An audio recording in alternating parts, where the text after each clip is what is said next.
Most important चीज़ ये समझने वाली है कि हम डरे क्यों हैं। क्योंकि मीडिया ने हमको डरा दिया इस वजह से हम डरे हुए हैं, या सब डरे हुए हैं इसलिए हम डरे हुए हैं, या कोई रीज़न है हमारे डरने के पीछे। बेसिकली जो इन्फॉर्मेशन है जिसके बेस पे हम सोच रहे हैं वो इन्फॉर्मेशन सही इन्फॉर्मेशन नहीं है, वो कंप्लीट इन्फॉर्मेशन नहीं है, वो इनकम्प्लीट इन्फॉर्मेशन है। इस वजह से हम डरे हुए हैं। अगर एक बार क्लियर हमारे पास में इन्फॉर्मेशन आ जाए, हमको क्लियरली समझ आ जाए कि एग्जैक्टली हो क्या रहा है, तो हो सकता है हमारा जो डर है वो बहुत ही कम हो जाए या फिर बिल्कुल ही खत्म हो जाए। इसलिए इसमें टेस्टिंग का बहुत बड़ा रोल है। मीडिया में जहां पर भी आ रहा है वहां पर डेली ये आ रहा है कि अच्छा कुछ दिन पहले तक 5000 केसेस आ रहे थे, अब 6000 केसेस बढ़ गए हैं, अब 7000 केसेस हो गए हैं, 8000 केसेस हो गए हैं। बट कोई ये नहीं देख रहा कि उसके साथ साथ में टेस्ट भी बढ़ रहे हैं। तो अब एक्चुअल में डेथ रेट कितना है उसको कैलकुलेट करना बहुत जरूरी है। उसी के बेस पे डिसीजन निकलेगा कि इससे हमको डरना चाहिए या नहीं डरना चाहिए। तो सबसे पहले डेथ रेट कैलकुलेट करते हैं कि एग्जैक्टली कितना है। कितने टेस्ट हुए? 40 लाख टेस्ट हुए, उसमें से 2 लाख लोगों को हुआ तो नियर अबाउट एवरेज कितनी आई? 5% की। अगर यही हमने 4 करोड़ टेस्ट करे होते तो कितने डिटेक्ट हो गए होते अब तक? 20 लाख हो जाते।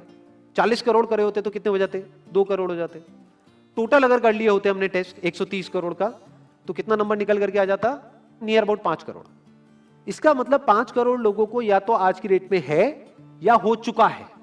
और एक और मजे की बात यह है कि कोरोना में ऐसा नहीं है कि जिसको भी होता है उन सबके सिम्टम्स आते हैं। 80% से ज्यादा जो केसेस होते हैं वो असिम्टोमेटिक होते हैं, उनमें कोई सिम्टम्स नहीं आते हैं। यानी अगर मुझे हो गया है और मैं ठीक भी हो गया हूं तो मुझे पता तक नहीं है। वो तब मुझे पता लगेगा अगर मैं अपने टेस्ट कराऊंगा जिसको एंटीबॉडी टेस्ट बोलते हैं और मेरी बॉडी में एंटीबॉडीज मिलेंगी, तब मैं कह सकता हूं कि हाँ मेरे को था और वो ठीक हो गया है।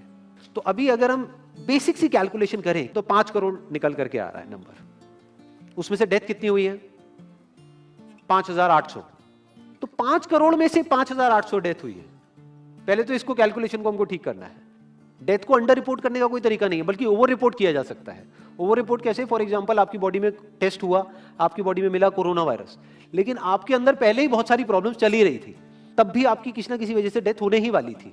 बट क्योंकि ये कोरोना आया आपकी बॉडी में, इस वजह से आपकी डेथ हो गई, तो ये ट्रिगर कर गया।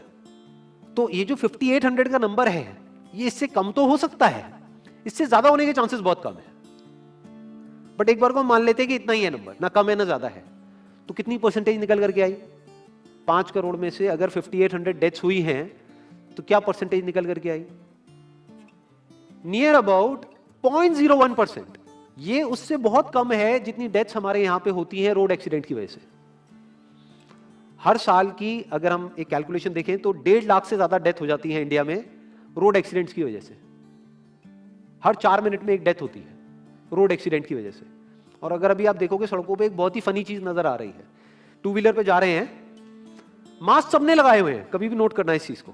हेलमेट नहीं पहने हुए, हेलमेट बहुत कम लोगों ने पहने हुए हैं। इससे हमको क्या समझ आ रहा है? क्या ये समझदारी है, बेवकूफी है? क्योंकि हेलमेट ना लगाने की वजह से उनके मरने के चांसेस उससे बहुत ज्यादा है, कई गुना ज्यादा है जितना कि कोरोना से मरने के उनके चांसेस है। तो ये डर है जो चारों तरफ फैल रहा है और मीडिया डर को और बढ़ाता चला जा रहा है। और क्योंकि सही इंफॉर्मेशन किसी के भी पास में नहीं है या सही कैलकुलेशन किसी के पास में नहीं है, ये जो अभी हम कर रहे हैं इसको मैथमेटिकल मॉडलिंग बोलते हैं। यानी एक डेटा को देख करके एक मॉडलिंग करी जाए और फिर समझा जाए कि एक्चुअल में जो सही डेटा है वो क्या है। ये नहीं कि लिमिटेड डेटा के बेस पे हम कोई भी कंक्लूजन ड्रॉ कर लें और उसके बेस पे डरते रहें। तो अगर इसका डेथ रेट 0.01% है तो हम सब इतना डर क्यों रहे हैं? क्या कुछ और है जिससे हमको डरना चाहिए, जिससे हम नहीं डर रहे हैं, जिसके बारे में कोई बात नहीं कर रहा है, जो इससे लाख गुना ज्यादा भयानक है? मतलब कोरोना से लाख गुना ज्यादा खतरनाक कुछ है जिससे हम नहीं डर रहे हैं और इससे हम डर रहे हैं। वो क्या है जिससे हमको डरना चाहिए? अनएम्प्लॉयमेंट। अभी पीछे कुछ आर्टिकल्स आए थे न्यूज़पेपर में जहां पे एक फिगर आई थी निकल करके, I am not too sure ये फिगर कितनी सही है कितनी नहीं है, जहां पे आया था कि 13 करोड़ लोग अनएम्प्लॉयड हो गए।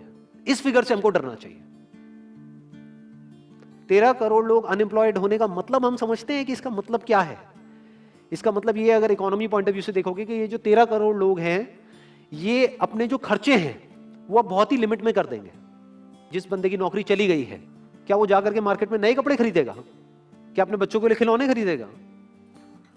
ट्रैवल एंड टूरिज्म तो भूल ही जाओ। ऐसी और हजारों इंडस्ट्रीज हैं जिनकी धज्जियां उड़ जाएंगी क्योंकि डिमांड कम हो जाएगी ओवरऑल इकोनॉमी के लेवल पे। जब डिमांड कम होगी तो क्या करना पड़ेगा इन ब्रांड्स को, इन कंपनीज को क्या करना पड़ेगा, इन मैन्युफैक्चरर्स को क्या करना पड़ेगा? अपनी सप्लाई को कम करना पड़ेगा।